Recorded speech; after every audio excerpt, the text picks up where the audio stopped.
Magandang gabi po. Ako po ay magta-type tungkol sa aking sarili gamit ang Microsoft Word. Una, bubuksan ko ang computer. Pipindutin ang power button.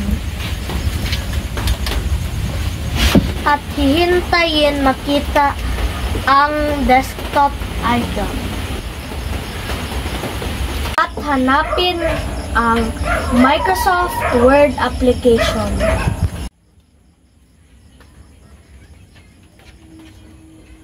Upang mabuksan ang Microsoft Word application, pindutin ito ng 2 beses.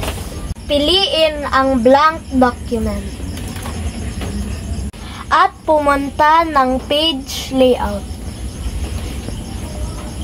At hanapin ang size command. At piliin ang A4 size.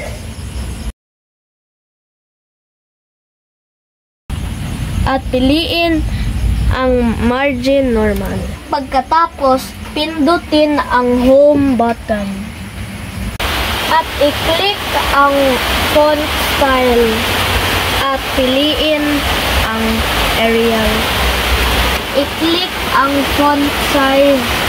At piliin ang 16th number. Pumunta sa paragraph group. At piliin ang center align.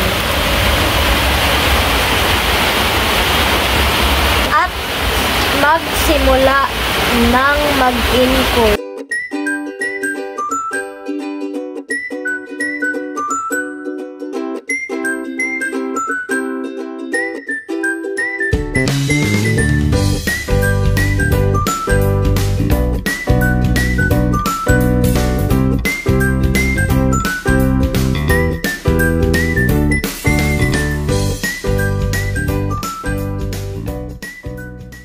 I-print na natin ang output.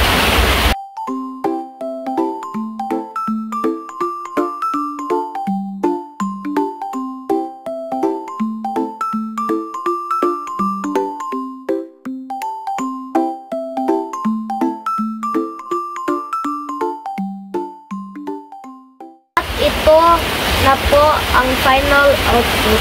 Maraming salamat po sa Panginoon. Bye!